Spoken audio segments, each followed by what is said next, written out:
Netanico, Batapoka. You don't speak Blackfeet? No, I don't.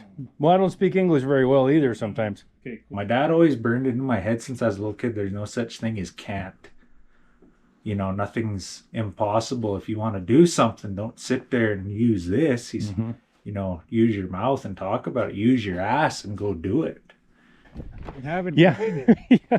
having grain is like having a wad of $100 bills. Oh, is it? Okay. So once you got it, they'll follow you everywhere. We got hit by a drunk driver, and the only person killed in that wreck was my mom.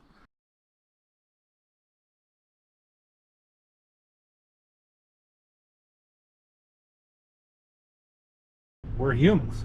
Yeah. You know, two humans together. What is your thought process on that? Cowboys and Indians. Up here in Montana, it was one of the places where ranching displaced the native culture.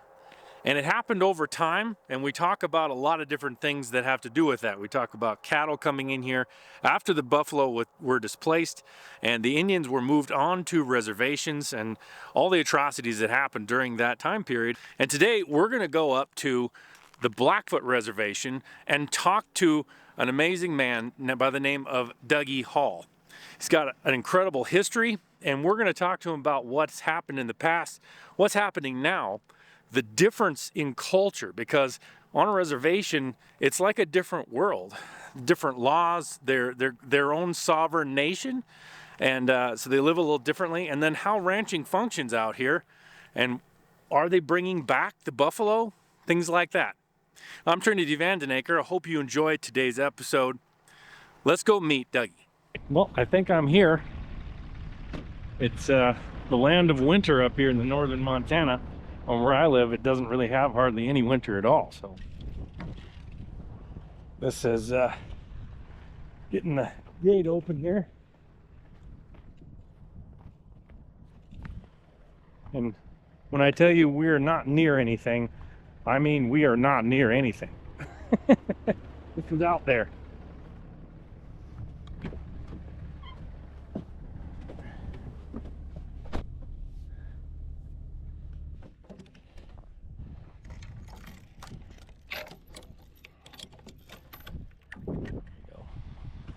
It doesn't really take a lot of fence to keep horses in. If you have a bunch of cows, it takes quite a bit, but there's just a few horses in here.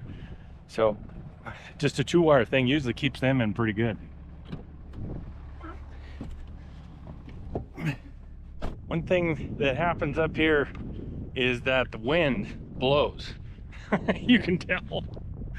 You can tell the wind has blown a little bit during this storm. It likes to really drift hard.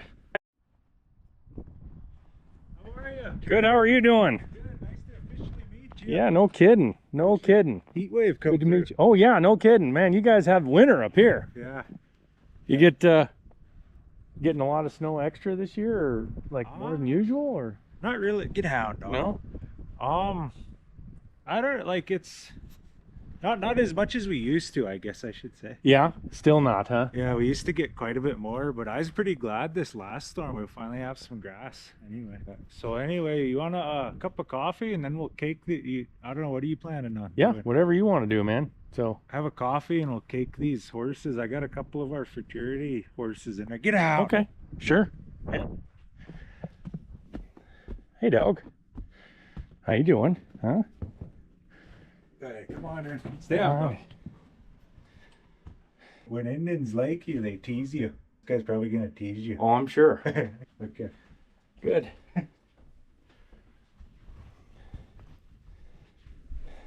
Dad, this is Trinity Vandenacre. Trinity is my dad. How you doing? Howdy. You fixing something? Oh, a new pressure tank, huh? New pressure tank. Yeah? So what's your name? Cliff. Cliff? Netanico, Batapoka. You don't speak Blackfeet? No, I don't. Well, I don't speak English very well either sometimes. Okay, cool. Oh, thank you, sir. Appreciate it. Yeah. This is my girlfriend, Kay. How you doing? Good. Kay? Good to meet you. Yeah. So what do you do then? I mean, What do I do? yeah, I know you do rodeo and acting and After I graduated from college, from from Dillon, Montana West, oh yeah. Uh-huh. I started I like listening to motivational videos, and one that I listened to all the time was Steve Harvey. And Steve said, everybody's got a gift. God gave everybody a gift, and your gift is going to make room for you. It's going to take care of you. And so I thought, well, what's my gift? And that guy, my dad, always said you got to get back to your basics that what make you yourself. Every basic for a human is water, food, shelter. But there's something that's always that, something that's at the center of your medicine wheel inside of you. What makes you tick, your passion, you know what I mean? And for me, horses have always been at the heart of me. And so I got back to horses, and it's always been, bucking horses. After I got close to my Uncle Mouse, I was, I always loved riding them, being a bronc rider. But the longer I hung out with Mouse, he'd tell me stories of my dad's dad, Cap, because Cap and Mouse were kind of raised like brothers. And he'd talk about how Cap raised bucking horses. And my grandpa Cap had raised horses that have gone to the national finals, and it was in Oklahoma City. It turned me into a bucking horse lover. I fell in love with the breeding side of it. Over time, I realized that the thing I did the absolute best with the least amount of effort was talk. I told stories. Yeah, me too. So I told stories, and I started doing video logs. Actually, a friend of mine, Meng Lee with Make Line Productions, got me into doing it. He said, you got a gift and you don't use it. And I said, well, what do you mean? He said, you talk and people listen. I said, well, how do I use it? He said, just start videoing yourself talking and put it on social media. I said, well, what do I say? He said, just talk from your mind and your heart. I told him, but sometimes my mind and my heart cuss. And he said, just say it anyway. So I started doing that. And pretty soon that took off like wildfire on social media. It turned into a full-time job because people said you should get merchandise. So I started getting hats and shirts just to screw around. And that actually took off. Those start really selling. And so it got to where I was busy every day. If I wasn't on the road doing a motivational talk to a school or a community, I was at home working with my horses, getting these horses ready to go compete in a bucking horse fraternity, training my saddle horses, getting them ready to go and rope and compete in the future here, or I was packaging orders. So it got to where I was doing it as a full-time job because apparently other people needed to hear the stuff that I needed to hear too. So my dad always burned it in my head since I was a little kid. There's no such thing as can't. Nothing's impossible. If you want to do something, don't sit there and use this. Use your mouth and talk about it. Use your ass and go do it. Yeah. And how did you meet Kay then? I mean, you're from BC, which is not close to here. Oh, these Indians are us Indians are a lot like bucking horses. We know what inbreeding is, and we get to be I'm related to all the mares in this herd here. So I'm a good stud. I jumped a lot of fences. Is that right? You jumped all the fences up there? Yeah. She jumped in my DMs. Oh, really? Really? No, he jumped into mine. Oh, okay. All right. Hey, it happens a lot nowadays. It didn't happen to me. I didn't, back then I didn't have social media, but. So what is your social media then? Oh, my social media is on Facebook. Is it Dancing Dougie Hall? Dancing Dougie? I haven't followed that one yet. Yeah, that's on Facebook. And then my Instagram is Dougie Fresh Hall. You got to be careful. Remember, it's Dougie Fresh, like with 2 H's, because there's a lot of people once you start getting famous, they make fake accounts and that bullshit. So, So it's 2 H's. 2 H's. I mean, just it's common sense. Just look for the page with a whole shitload of followers. Right. Yeah. Just look at the number of followers. If it's not a lot of followers, then it's not him. I'll post links to all this stuff down below just so you don't miss it. Yeah. So, yeah. She has no idea. That's about like my wife. She's like, I don't know what trying to do. He's just doing something over there. Yeah. You need to cake these horses then, or? Yeah, we'll go cake them real quick and then we'll head out north. So what are you caking these horses with? It's what the hell do they call it? It's from CHS, Senex Harvest States. Yeah. What you're doing is I'm basically giving these bucking horses a protein shake every morning. And, okay. Yeah, getting them their vitamins and that, it's just like training a boxer, you know, to go and fight. You ain't gonna give them cheeseburgers and all that kind of crap. You know, you know, feed them pretty dang good, high protein diet. So that's what I'm doing with these bucking horses before they go compete. Yeah. And what's a futurity? A futurity, it's a competition between bucking horse breeders and stock contractors. So the Miles City one, you enter a team of 3 horses. There's a 3-year-old division. They're going to buck a 3-year-old with a quick release dummy. And then you buck a 4 or 5-year-old with a rider. And then a mature horse, an aged horse, a 6 and older with a rider. And then the average score among your 3 horses decides on who's the winner. Beef cattle and stuff, you can test how good a beef cow you're getting by either the meat or the genetics or something like that. So what he's talking about is with bucking horses, they have to see how well they buck. Yeah. Yeah.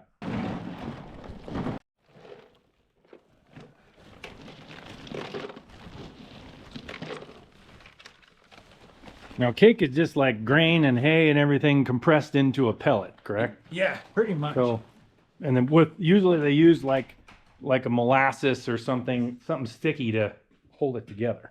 Yeah. That's how they do that. See, they're pretty broke to this procedure. Yeah, they're coming over already. Uncle Mouse always says bucking horses and women are the same thing. Having grain is like having a wad of $100 bills. Oh, is it? Okay. He said once you got it, they'll follow you everywhere. See, I've never had a wad of $100 bills. That's probably what I've been married since I was 18. So. Oh yeah. Come on, kids. So these are broncs. Yeah. Well, that's a big old boy there. This is a saddle horse. That is a big dude. This is my. That's your saddle horse, huh? All around, my rope on it. I see. Yeah, he's a big boy. That there is a grandson of Eruption. Okay. Eruption had been to the finals when it was in Oklahoma City. And that's one of his grandboys right there. I see. There's a baby in here too, huh?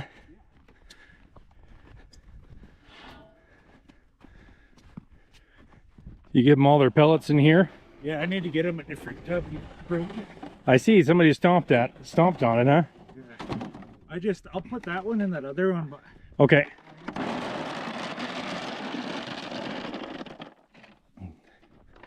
So your saddle horse does he get a little fresh with this much feed? Yeah. Mine would. Yeah, he does. Start feeding him straight alfalfa hay, they get a little overly, rambunctious. Yeah. This one's a bucking horse. He's supposed to be a bucking horse, but he's a saddle horse. This blue rock. Oh yeah, he didn't end up. No, he could kick over a snuff can. I see. Awesome. Thank you, Trinity. Mm-hmm.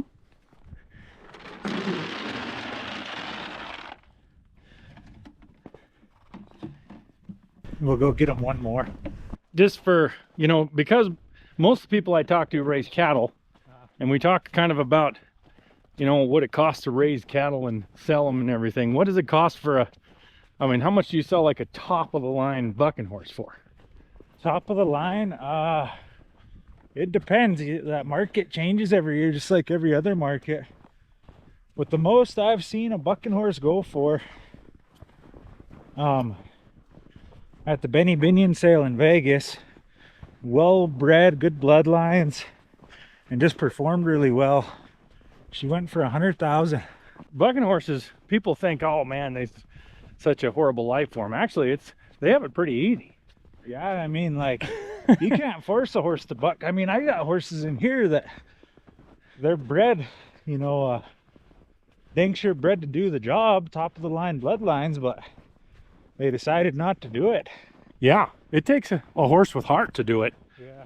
But really, they don't have to work that hard. No, they just buck for 8 seconds. They don't even work, maybe. Right. Shit. 8 seconds at a time. And a good bucking horse will get maybe 10 trips a year. So 80 seconds. Right. 80 seconds, a little hauling around. And mostly just eating grain and pellets. and a bunch of hay. If you're a stud, you got a bunch of girlfriends. Right. You know, for a horse, that ain't a bad life. No, that's pretty good. And but like you said, they have to be a certain kind of horse. If bucking horses typically will quit bucking because they don't want to buck that hard for. So like that little blue roan, where's the right here, this guy, he's well bred. I mean, he's got aunts, uncles, and cousins at the national finals every year. But he decided not to buck, so we gave him a different job. Yep. Might as well break them to ride if they won't buck, right? Yeah, he had more of a heart to be a buddy and than wanting to buck. But these other guys, when we tested their wind, they looked like they wanted to play a little, so we'll let them play. Yeah.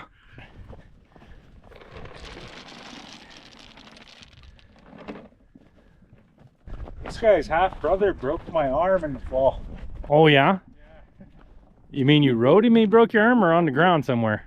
Yeah, he bucked me. I was riding okay. him for about maybe 3 seconds. I see. Yeah, and 3 seconds seems like a long time sometimes. He kind of liked to play rodeo. When we're really close. You can't see the mountains right here, but the mountains are right behind us, and then over there is Glacier Park, right? Yeah, over there's Glacier Park. Yeah. Back here is the seated strip. That's part of what would you call it? State land that the Blackfoot got tribal rights in, treaty rights. Okay. So we're able to go back there and hunt. So when you worked for the state, where did you? For the government? Yeah. Where'd you work? Were you around here still, or? Glacier Park. I was basically their cowboy. Oh, okay. They call it a park rider because the park, Glacier Park, borders the Blackfoot Indian Reservation. Yeah. And what happened, there's a lot of discrepancy. The United States government doesn't own Glacier Park. They leased it from the Blackfoot Indians for 100 years.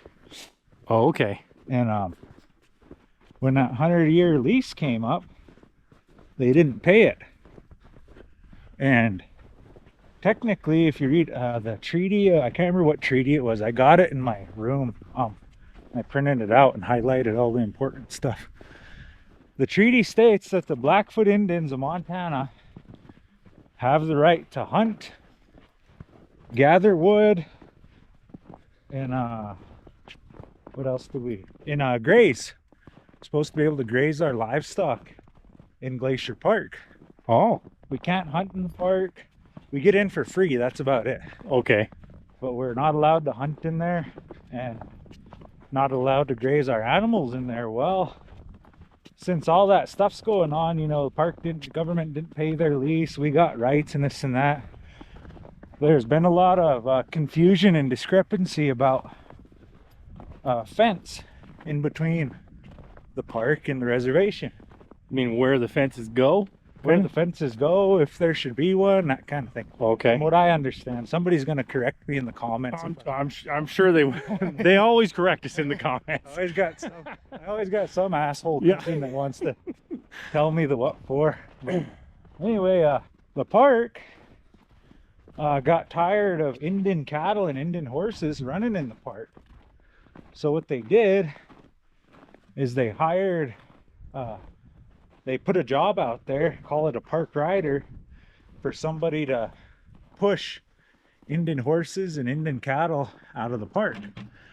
And so that was my job. And I'll bet you that made you a lot of friends. Yeah.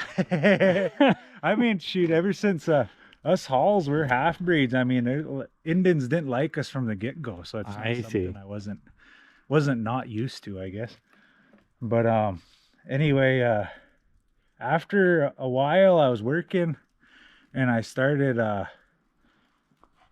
reading the rules and the treaty and stuff. I was like, oh shit, we're supposed to be able to graze our animals in the park. I kind of feel like what would you call it, a traitor. So I felt bad. I never went back. The only security is knowing there isn't any. Exactly. There's one thing you have to realize is that the most secure job is a week away from being completely insecure. I mean, somebody makes a mistake up chain from you and your job is gone. So the security you think of as your job is not really that. Yeah, I mean, companies change hands, markets crash, You know, say a company needs some extra cash for something to benefit them or to help them out of a bind. You know, what do they call that? Your retirement, your Pension or pension, 401k. Yeah. That's gone. oh yeah, You know, and that could happen just with the market fluctuation somewhere. I mean, yeah, and like somebody told me the best investment you could ever make is in yourself. amen to that. You gotta be selfish. You got like I've turned into a selfish son of a bitch, but you know what? It feels good. Well, I think that's a misconception too. Yeah. People think, oh, I can't be selfish, and therefore they kick themselves to the curb so much that they stop believing they can do anything, and they're not helping anybody else. Yeah. I mean, when you got to be selfish in a way so you can actually help somebody. Yeah. If you don't have any confidence in yourself, Yeah. what are you going to do? There's a fine line between being cocky and being confident. You know what I mean? Like that is definitely true. But I learned. I mean, this was a horrible way to learn it, and I wouldn't wish this on my worst enemy. But I learned how short life can be at a very early age. I was 14, and my family and I got hit by a drunk driver. And my mom was a nurse at the community hospital. She didn't drink. You know, she was stand-up human being. Everybody loved her. When they needed their kids to get a shot, they brought them to my mom because she wasn't one of them old crabby nurses that would just jab you. You know, she took her time.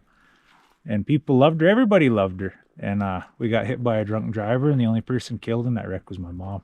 Really? And she got killed right in front of me. And you know, that was my security. That was my safe place and my safety net. And you know, 1 minute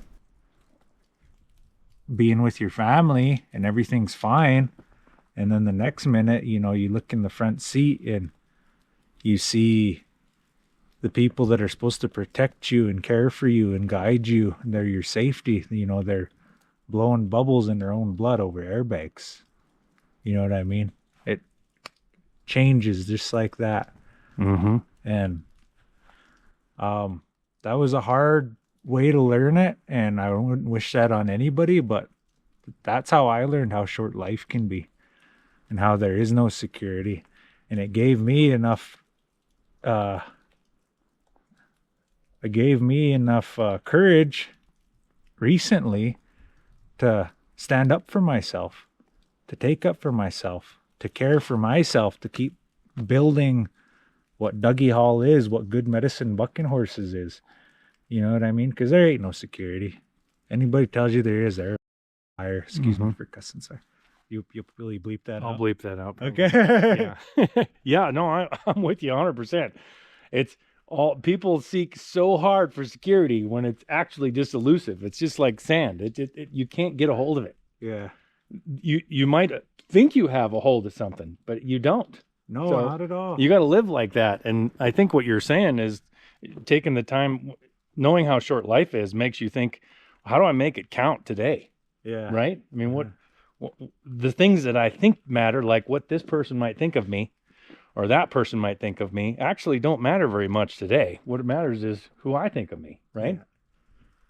For sure. Like, this world is a good place, but it's also really cutthroat. It's like Rocky Balboa said, it's a mean and nasty place, and it'll beat you to your knees and keep you there permanently if you let it.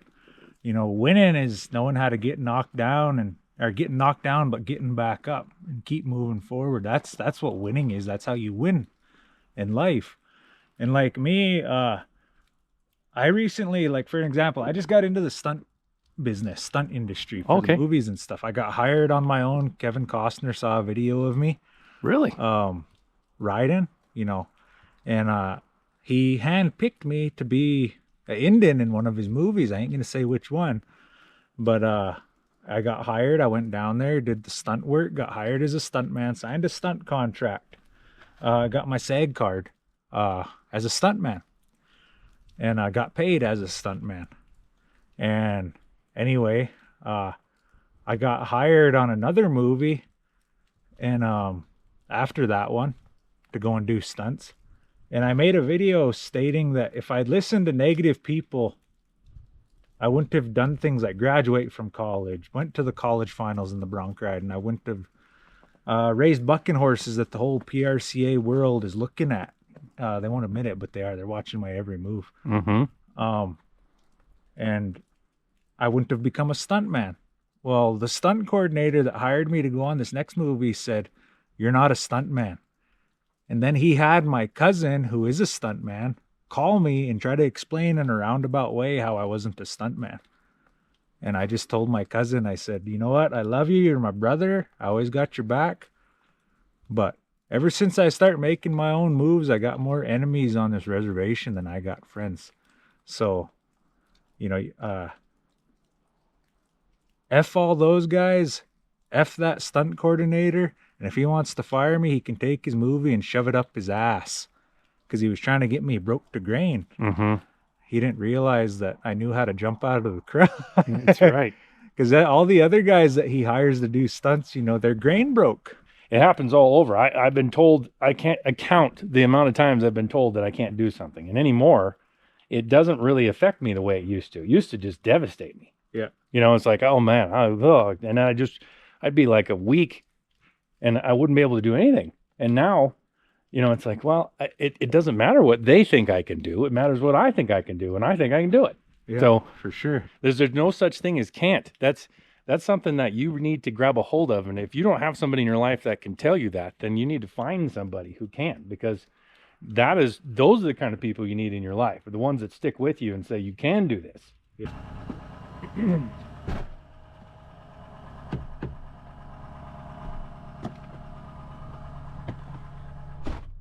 So we're going to go up to Babb. Yeah, Babb, right? We're going to go to Babb, Montana. To the Hooks Hideaway Arena Bar and Grill. That's who I lease from. Oh, okay. Yeah. Cool. How far is that away?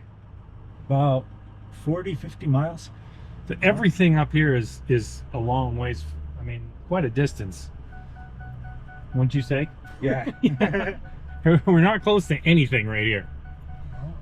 Grizzly bears. Close to grizzly bears. Yes, lots of those. I think DePuyter is like the capital of the world for grizzly bears, isn't it? Yeah. Okay, so do you remember that time that there was that one grizzly bear? She had gotten shot in the head. Yes. And, she went crazy, like she mentally handicapped her. Yep, I remember that. So she would never den up. And she was like always like attacking tractors and swiping at planes and stuff. Yeah, was she out here? Oh, she was just down by I think it was DePuyter. Yeah, I think so. I remember that. I remember that was quite a while. She was running around for quite a while. Yeah. Yeah. Was it your grandfather or great grandfather that was in the Sweetgrass Hills? Oh, many horses. Originally there was 3 bands. Okay. Three bands of Blackfeet. So if you look at it like the way it was is this band of Blackfeet, the southern band, we were like the Marines, we were the military, and the ones up to the little ways north of us, that band of Blackfoot, those guys were like the government, and the Blackfeet north of them, the 3rd band, those guys were like the rear guard. But a southern Blackfoot, the military band, we got separated by the border. So now there's 4 bands. Canada and US? US, yeah. Okay. So that's why there's 4 bands of Blackfeet today, but really there's only 3. And so my grandfather sits in the middle. What he was a war chief. Like a, what you call it, like a general. Okay. You know, he was a war chief. And he basically inherited all of his dad's horses. And those horses that he inherited, those were the Spanish Barb, the Mustang, the Indian pony. You know, them horses that you couldn't kill them if you tried. They're really hardy, they were tough, a lot of endurance, they had an attitude. Yeah, they were tough too. They could run for 3 days at a time and never give up. I mean, they were... Yeah, they were smart. Oh, this guy's almost to go around. You're plowing out the big, huge drifts here with a big cat. Looks like a snowplow. Looks like a front end loader and a plow. Yep. There's my cousin plow. moving some snow there. Yeah, this must have drifted all the way across and couldn't get through here, huh? Yeah, drifted bum shit. Does that every year. So we learned how to stock up on our groceries around here. Yeah, no kid. Yeah. So when the government put 5 wires around this reservation and said, this is where you Indians gotta live, you need permission to leave, and if you leave without permission, you get 1 year in a state penitentiary. My grandpa sits in the middle, said, I'm not gonna live in no white man's jail, is what he called it. So he lived in the Sweetgrass Hills. And the government had this band of Blackfoot killed down to like 300 and some head. Really? Yeah, starving to death down at old agency, kind of where Mouse lives. And That's where they were camped there? Like that was that's where the original. That's not the original. That's where they call old agency. That's where the old Indian agency used to be, where the Indian agent was, where the fort was. Oh, okay. The place where the Indians would go and get their rations and stuff, and where where the person that was in charge of the Indians, that's where he lived. They had a fort there. And anyway, I think my grandpa realized back then that you can't help somebody that doesn't want to be helped, and it's hard to help people, especially when they've been beat down and killed, and family members killed off, and all kinds of horrible stuff happened to them. Yeah. So a lot of them were back then, felt like they had no other choice than to give up and give in to the government. Well, my grandpa never did. But in a last attempt to try to help his people, he trailed most of his horses from Sweetgrass Hills that he just inherited from his dad down to old agency and give them to the Blackfoot there. The way I was told by Mouse is he basically told them, here's these horses, you can use them to hunt, and if you're too lazy to get on them and hunt, then eat them. And he headed into Canada with the rest of his horses. He died wild. He died up there. And they never caught him. That's probably why you don't ever hear about it. Right. He was running free still. But, so when was that? What are we talking, like 1800 still, or I can't remember. Early 19? I don't know what year that was. But see, what happened was there was 2 Indians the government couldn't catch. Well, there's more than that, but the 2 that I know was my grandpa. He was never caught. And Chief Joseph of the Nez Perce. And they only caught Chief Joseph by a fluke. I've heard he gave himself up so the rest of his people could get away. And I also heard that he thought he was in Canada. And that's how the government caught him. I've heard 2 different stories. Okay. But anyway, they had a hell of a time catching those 2 Indians, even though they did catch Chief Joseph. Either way the story goes, it was by an accident. And the government was riding those big high-powered thoroughbreds. Could run like a son of a bitch and really athletic, but they were frail. Right. Really a piss-poor vehicle, There's hooves are always cracking, their skin was always tearing, and it's so thin. Bones are really thin and break easy. They fall apart really easy. Athletic and hot-blooded, but not very tough. And they didn't have the stamina either. No. They couldn't run for long periods of time, and they ran when they would ride them really hard. They would end up getting thin. Yep. They'd lose weight really fast. Where the Mustang can just keep on going for so long, and they never seem to. They live on almost nothing too. I mean, so yeah. So anyway, the government thought, well, we need some of that, what we don't have. Let's take the best thoroughbred stallions money can buy, and let's breed them to these Indian mares. And we'll call it a Cavalry remount horse. They're gonna build a souped-up vehicle so they can catch these Indians. Okay. And what they did is they brought the best thoroughbred studs in the world. One of the places they bred them was right here on this Blackfoot Reservation down on Old Agency where Mouse lives. And, you know, because they, you know, my grandpa had just left all those horses. So what they did is they bred these big high dollar thoroughbred studs to them Indian pony mares. And what they come up with was the Cavalry remount horse. Well, you bred heat with heat. Then he gave it a brain and he gave it an attitude. Those were some bucking sons of bitches. Oh, I bet they were. Yeah. And you got some more size to them too, and they got bigger and harder to ride. And... yeah, they got bigger, harder to ride, and then over time, like the what do you call it? The Industrial Revolution came along. yeah. Well, the government didn't really have a need for horses as much because they had trucks, jeeps, they had tractors to pull the plows, so they didn't need the drafts either. So what do you do with all these horses you just bred? Well, they just spilled them. They let them go on this reservation.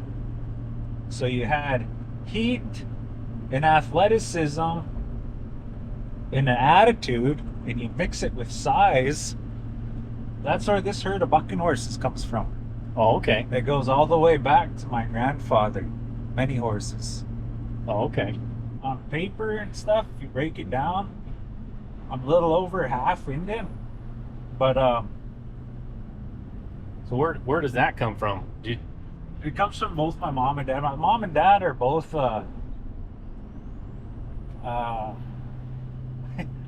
both come from half-breed families. Is that what they call it? I mean, it. Yeah, I Yeah. mean, that's a lot of people get pissed off at it, but there's Yeah. no other way to look at it, I don't think. But they lived on the reservation, right? Yeah, we just passed that old McGee ranch. My mom, her name was Susan McGee. Well, Susan Hall, but her maiden name was McGee. And we just passed that old McGee ranch down on Two Medicine. And actually, my dad was born in January 1st, 1965. I mean, January 2nd, 1965. And he was born during a blizzard down on Two Medicine at that old Running Fisher ranch. And that was my grandma's family, the Running Fishers and the Evanses. Oh, okay. Well, anyway, they were down at that ranch. My grandma went into labor in the middle of a blizzard. She delivered my dad out in that old house by herself. She was a nurse. Oh, goodness. Yeah. Anyway, after she had him, they needed some baby supplies because it was a blizzard, and they had no way to get to town. They was snowed in, and so she had her brother, my uncle Winslow Evans, ride down the river to the neighboring ranch to get some baby supplies, bottles, I don't know, some different stuff for the new baby. Well, the baby that they went and got supplies from was my mom. Oh, Yeah. okay. Wow. So they were pretty close in age then. Yeah, pretty close to Yeah. that, Interesting. You know, a lot of times culture tells us that people like me, like Cowboy and Indian, can't be friends, right? It's like you guys got to be at odds with each other somehow. But I don't agree with that. I see it as there's a bald eagle. I see it as we're humans. Yeah. You know, two humans together, and I think we could be. I just throw most of that stuff out. What is your thought process on that? I think as humans, we're just like horses. You know, ain't two of us the same. If there's any two of us that are the same, one of us is unnecessary. Right. You know, it takes all kinds of people to make the world go around. And, you know, like you just look at these horses. There's blacks, there's whites, there's sorrels, there's paints, but at the end of the day, you know, they're all horses. Humans ain't no different. That's right. Oh, he had a grizzly right there. Yeah, come in his window. I don't doubt it. We're like right on the edge of the. Well, I mean, they've got grizzlies all along the whole front here, but we're right on the edge of Glacier Park, which is even more grizzlies. Yeah. And this is where we're gonna eat. Lean and Tree Cafe. All right.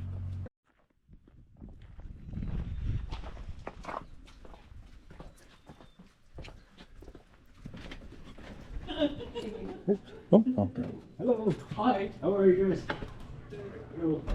Like here's hamburger and grilled onions. It's my buddy Trinity. Trinity is my Auntie Paula. Auntie Paula. I'm filming today, so. Nice to meet you. He's a YouTuber and a rancher down by Townsend, right? Yeah. Oh, okay. And he wants to do a video and see how us Indians do things too. Yeah. You know, some people can describe food when they're eating it to make it sound good and look good, but I haven't got to that point. So I just describe it as this is a very good beef burger. Good beef. Yeah, it's good beef, and she fried the onions perfectly. But that's all I can say. You know, some people would say like, "Oh, this is earthy" or something. You know, or describe it in a way I can't describe it. I haven't got there yet. This is in the back of his truck here. Near here. This is how far from here? Probably 7-8 miles. 7 or 8 miles. Come on, get your head out of there. Yeah. Yeah. What's he? Did he tear that off? Yeah. That's Uh-oh. why I don't have a cover on it. Oh, I see. Did you have berries in there or something, or what? I was making a dump run. Oh, I've been standing out there watching me because I just threw in 2 bags, zipped it up, went in, walk out. There it was. Uh-huh. All right, well, I'm full now. That was very good. And this place is called the Leaning Tree in Babb, Montana. If you ever get to Babb, go in and say hi to everybody there and have a burger. It's not a very big town, but it's right next to Glacier Park, so you should. It's a good place to go, right? Yeah. So I get in trouble all the time for calling buffalo. What do you call them? I just call him Buffalo. You call them buffalo? See there? I'm getting it. I mean, you guys got to go with me now on this one. You can't call them bison. You heard right here. They're buffalo. Right? Yeah. Ain't never going back to the days of travois, horses, and teepees. You can see them out there.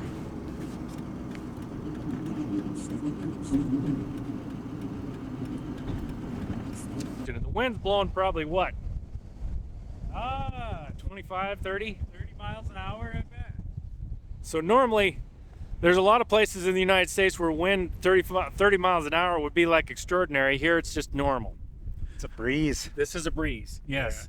50 mile an hour winds, 80 mile an hour winds happen regularly, especially in the wintertime up here. So these are your bucking horses right here. There are a few of them. I think that stud, he's right back there. I think he's got his mare, right? You can see his mares tucked along that tree line. You see him? Yep. Yeah, so he's back there with his wives. Right here, this is the bachelor group. And anyway, and then that's a 5-year-old gelding as well. I see. That one right down here, that gelding, the bay one, that's the one that broke my arm. He's going to be on our fraternity team here in a few short months. Oh, is he? Yeah. Hopefully it won't be your arm that he breaks after this, huh? Yeah, hopefully he's done breaking arm. That's right. Hopefully he just wants to buck ass off. That's right. This is winter range, so you know, a lot of times in the wintertime we turn these horses out in places like this to spend the winter. There's feed out here. There's grass, not feed. And then he puts out Nutrilix tubs to give them some extra vitamins and minerals because there's not a lot in the grass this time of year. And that's right there. Right up on the top of this hill here is Glacier. Glacier Park is right over there. Chief Mountain right there in the clouds. Yeah, you can kind of see it, the clouds right there. Yep. So he's used, this is his herd of horses that he's using to raise bucking horses with. So he's breeding them to make bucking horses. They look like they're in great shape. Yeah. You know, even them old broke horses, when you get them out, whoops. Even old broke horses, you get them out in the wintertime on something like this, and they start thinking they're pretty wild.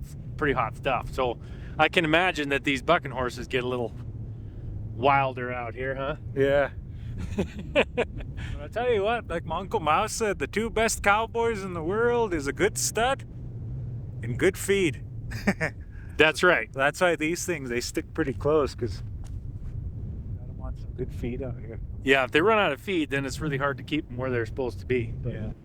so this is what is it called? Crystallix. Crystallix, yeah. This is what Crystallix looks like. It's full of minerals and like syrup. It's like a sweet syrup as well.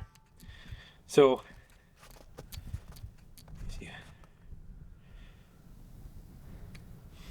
I love the smell of it always. Yeah. And grizzlies like it too. Oh, I bet they do. Grizzly bears like it. There's a lot of grizzly bears around here. So that gives the horses a lot of what they can't get out of the feed this time of year.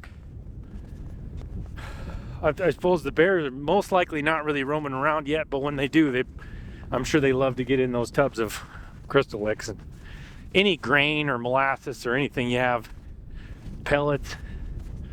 Bears love that stuff. You ever have them bother your horses out here? No, grizzly bears, they're opportunists. If they gotta work really hard to get something, they'll leave it alone. Horses are too fast. Yeah. Too big and fast and Yeah. hard to catch. Yeah.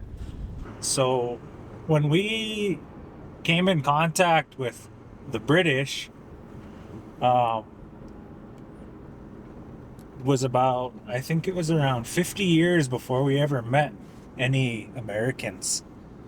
And so you think about it, you know, they made friends with us. So we got 50 years of the British telling us the Americans are no good. Telling us the Americans are a bunch of assholes. Well, that's true, because they were absolutely trying to take over America at that time. Yeah. The British were, yeah. And so then my ancestors ran in the Blackfoot, then they ran into the Americans, and so that's why a lot of encounters weren't very peaceful. That makes sense to me. Absolutely. Because you're right. I mean, when I talked about, when I read some of Lewis and Clark's stuff, they wrote about the fact that the Blackfoot had already been doing business with, as far as pelts and stuff, with the British for many years before that. Yeah. Because back then, people you may not realize it, but pelts and like beaver hides and buffalo hides and stuff were currency all over the world. Yeah. They were worth a lot of money. The fortunes were made. The British East India Company, and then what was the one you said? Hudson Bay Company. They made millions of dollars just off of the pelts, and they weren't really interested in settling this area at all. They were just interested in getting the hides out of the area. Yeah. So makes sense to me. I've never really thought about that, but that would definitely be the case. Of course they'd be bad-mouthing them. Yeah. Because they were basically in a trade war with the United States that whole time. Yeah, I mean, you're telling the big kid on the playground that stands 6'10", you know, those guys are no good. Right. You've been telling them that for 50 years, you know. That's why the Blackfoot didn't like Americans. They first came into contact with them. And I can't remember what year that was, but the horse didn't come into play around for my people until it was like the 1700s. Because right here where this is at, right here, this is flathead country. Salish. Is it? Yeah. Oh. These Indians will get pissed off at me for saying it, but it's the truth. Okay. We just come down here kicking them out of the way for buffalo hides and beaver pelts. Uh-huh. And we all stood about 6'10" and was really mean. There was a whole bunch of us. Social media people like us, you know, get together. I think it definitely benefits both of us. You know, you're able to reach out there and show people what's something different. Yeah. You know, and that's a getting curious there. Are you? Yeah. Look at that.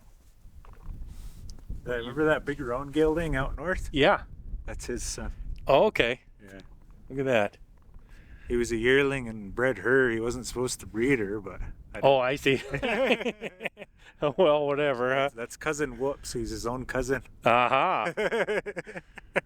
Yeah. Well, hey, man, thank you so much. I appreciate you taking me around and showing me your world and Yeah. a little bit about your culture. It was a fantastic experience. So Yeah, thank you. I appreciate yeah, you. and we'll stay in touch for sure. Heck yeah, sounds good. All right. When you set out on an adventure like this to discover a new culture, even though it's right beside us, sometimes it can be intimidating because you don't really know how to cross those boundaries and where those boundaries are. Well, meeting Dougie Hall today was one of the best experiences I've ever had. It was so refreshing and invigorating to see somebody like him who's accomplishing things in his life that I can just be amazed at. Where he lives is such a different culture from mine, but yet we have so much in common together as human beings. Hopefully you got a lot out of this. If you have any questions, make sure you leave them below. And until next time, God bless.